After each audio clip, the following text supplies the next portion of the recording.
आज एनवीडिया की चर्चा करता हूं थोड़ी सी।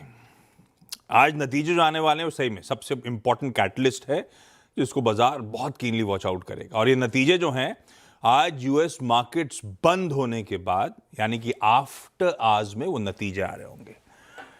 नतीजे तब आ रहे हैं जब तमाम ग्लोबल इन्वेस्टर्स कहते हैं ना बहुत महंगे स्काई हाई वैल्यूएशंस ज्यादातर टेक्नोलॉजी स्टॉक्स में है उसको क्वेश्चन कर रहे हैं। क्यों एनवीडिया इतना इंपॉर्टेंट है ये समझिए।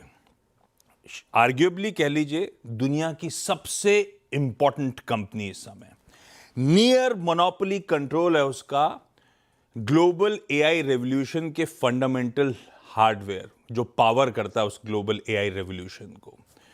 Microsoft, Google, Amazon, Meta, open AI, ये सब सबसे प्राइमरी क्लाइंट, सबसे की क्लाइंट्स हैं एनवीडिया के।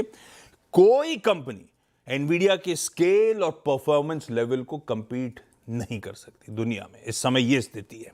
एआई का किंग मेकर क्या होता है, जीपीयूज, ग्राफिक प्रोसेसिंग यूनिट्स, मतलब राजा है आर्टिफिशियल इंटेलिजेंस कंप्यूटिंग का।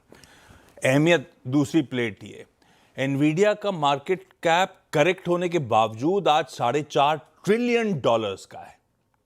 और ये देखिए मैंने कंट्रीज की कुल मार्केट कैपिटलाइजेशन आपकी स्क्रीन पर रखी है। एनवीडिया से ऊपर यूएस छोड़ दीजिए जिसका पार्टी एनवीडिया है, वो तो खैर एक्सेप्शनल मार्केट है। अदरवाइज चीन, जापान, भारत ऊपर होंगे। बाकी दुनिया के सारे पूरे मार्केट जो हैं फुल मार्केट कैपिटलाइजेशन एनवीडिया से कम है। इतनी अहमियत है इस कंपनी की।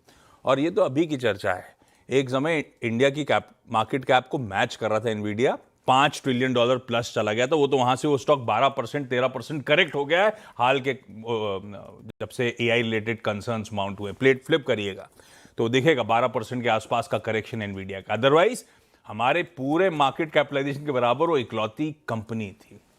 अच्छा, एनवीडिया के नतीजे लेकर आइएगा जरा। पिछले कई क्वार्टर्स का परफॉर्मेंस, हॉर्माज ने बात करी अभी, चैट जीपीटी लॉन्च, मैंने रख दी सारी तस्वीर आपकी स्क्रीन पे। Q on Q sales growth Nvidia की देखिए, इस तरह से ये कंपनी ग्रो कर रही है क्वार्टर ऑन क्वार्टर।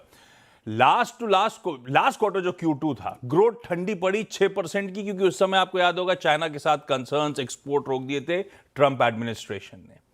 पर एनवीडिया एक्सपेक्ट कर रहा है वहां से वापस अपने पुराने रन रेट में इस क्वार्टर यानी कि आज शाम के नंबर्स पे बाउंस बैक कर रहा होगा। 15.5% की ग्रोथ रिपोर्ट कर रहा होगा एक्स ऑफ चाइना एक्सपोर्ट्स। अगर तो उनका खुद ही कहना है चाइना एक्सपोर्ट्स खुल जाते, सरकार मंजूरी दे दे तो $2 से $5 बिलियन इस पे और ऐड कर दीजिएगा। ये रन रेट है, ये अहमियत उन नतीजों की। बाउंस बैक करना एनवीडिया को बहुत जरूरी आज पिछले क्वार्टर के पेन के बाद। उन्होंने अपनी रेवेन्यू गाइडेंस दी है $54 बिलियन की, ग्रॉस मार्जिन की गाइडेंस दी है 73.3। ये आंकड़े आप रखिए दिमाग में, देखते हैं। हॉर्माज कल सुबह आपके लिए नतीजे डिकोड कर रहे होंगे, लेकिन इस समय बेहद अहम इस कंपनी और इस कंपनी के नतीजे। खैर वीरू के पास